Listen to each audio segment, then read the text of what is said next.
존경하는 노원구민 여러분과 동료의원 여러분, 오승록 구청장을 비롯한 집행부 공무원 여러분, 또한 이 자리에 함께 하신 언론인과 방청객 여러분, 안녕하십니까? 김준성 의장입니다.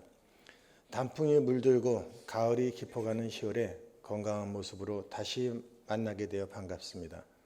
유럽과 아프리카, 중동 등 세계 곳곳에서 전쟁이 일어나 세계 평화를 위협하고 있으며 무고한 희생자가 늘어나고 있습니다. 며칠 전 중동의 오랜 분쟁 지역인 이스라엘 하마스 간의 무력 충돌이 일어나 벌써 희생자가 2,000명을 넘어서는 등 어린이를 포함해 민간인 피해가 늘어나고 있습니다. 중동 근대사를 살펴보면 갈릴리 호수와 요르단강이라는 제한된 생태계를 공유하면서 토착 유대인과 아랍인은 1900년 가까이 분쟁과 큰 갈등 없이 공존해온 사실을 알 수 있습니다. 지구상에서 서로 이질적인 두 민족 집단이 그토록 오랫동안 서로 양보하고 제한된 자원을 나누며 평화롭게 공존한 역사를 찾아볼 수 있습니다.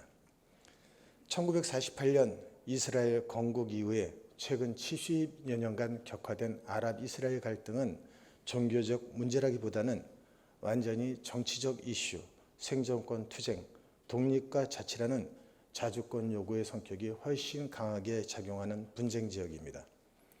아랍 이스라엘의 공존과 평화를 위해서 상호 실체를 인정하고 외교관계 수립과 상호 불가침 선언, 점령지 반환된 영토의 팔레스타인 난민 귀환, 팔레스타인 국가 건설 등의 합의 절차가 있어야 종교 간, 인종 간, 지역 간 분쟁이 잦아들 것입니다. 그리고 지난해 2월부터 계속되고 있는 우크라이나 러시아 전쟁에서는 수십만 명의 목숨을 잃거나 상해를 입는 것으로 추정되고 있습니다. 1992년 우크라이나는 독립할 당시 165기나 되는 핵탄두 보유국이었으나 최빈국으로서 핵연료 재처리 시설도 없는 상황이었습니다. 165기나 되는 핵탄두를 유지보수할 능력도 돈도 없는 상황에서 우크라이나는 자국의 안보와 경제적 지원을 약속한 미국을 믿고 핵을 폐기했습니다. 그 결과 러시아의 침공을 당하게 되었습니다.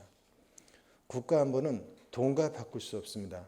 그 어느 국가도 자신의 국가안보를 책임져 줄 수 없습니다.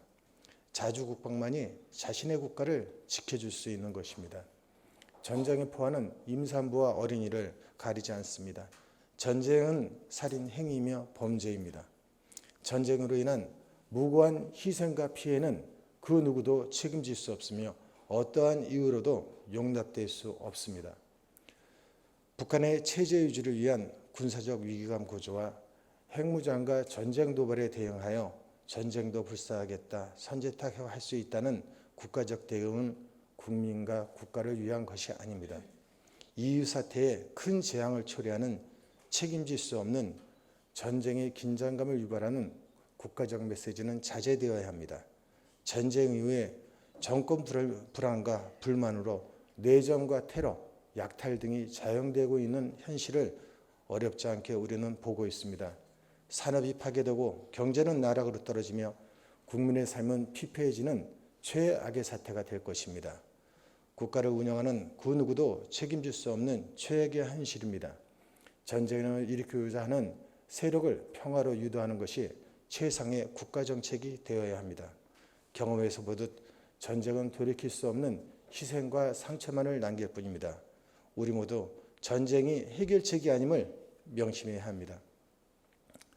다음으로 기후위기 심각성에 대해서 이야기해보도록 하겠습니다. 지금 드리는 말씀은 우리가 지금 우리나라에서 LK99라는 초전도체 그 개발이 진짜 성공된다면 이런 우려를 많이 불식시킬 수 있는 얘기이기는 하지만 아직 현실적인 부분으로 다가오지 않아서 이러한 기후위기에 대한 심각성을 다시 한번 말씀드리도록 하겠습니다. 올 여름이 남은 생에서 가장 서늘했다. 역설적인 이야기입니다. 우리는 지금 남아있는 인생에서 가장 서늘한 여름을 보내고 있다. 나사의 제트 추진연구소 연구원인 기후학자 피터 칼무스의 이야기입니다. 돌아보면 덥지 않은 여름은 없었습니다.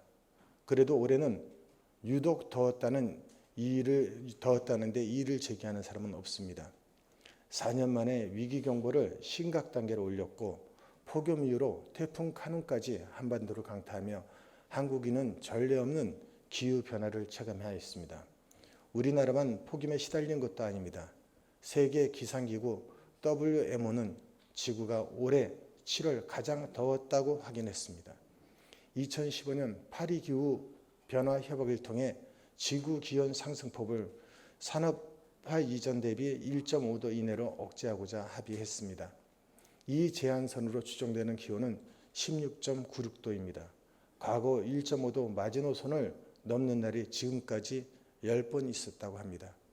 인류가 몸으로 폭염을 느끼고 있어도 대비는 미흡합니다. 지금까지 지구는 총 5차례 대멸종 사태를 겪었습니다.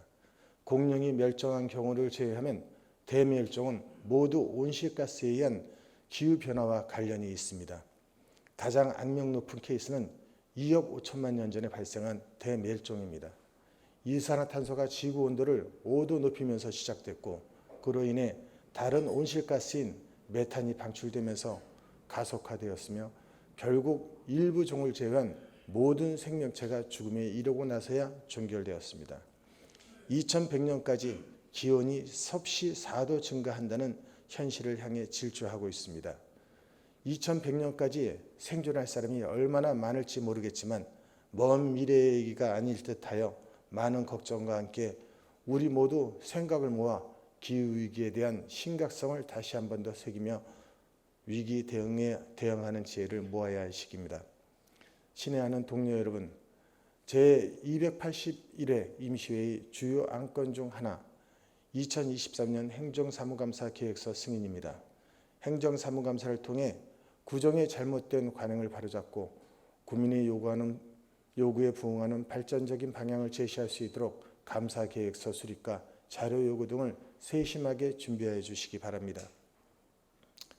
아울러 이번 임시회 기간 중에는 50건의 조례안을 포함하여 총 59건의 안건 심의가 있습니다. 다른 회기보다 의원 여러분의 수고가 많겠지만 안건 하나하나에 주민의 삶과 밀접한 관계가 있으므로 면밀히 검토해 주시기 부탁드립니다. 오승록 구청장님을 비롯한 집행부 공무원 여러분, 내년 10월 내년도 예산을 편성하고 주요 업무 계획을 수립하는 중요한 시기입니다. 경제 불안과 부동산 경기 침체로 정부 세수가 크게 감소하여 지방자치단체의 재정에도 상당한 어려움이 있을 것으로 보입니다.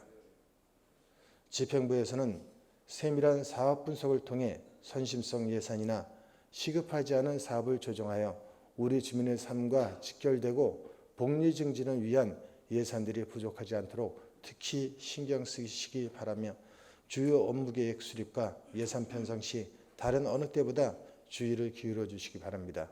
또한 집행부 공무원 여러분께서는 행정사무감사 요구자료 등 의원들이 요구하는 각종 자료에 대해 세심하고 충실하게 작성하여 제출해 주시기 바랍니다.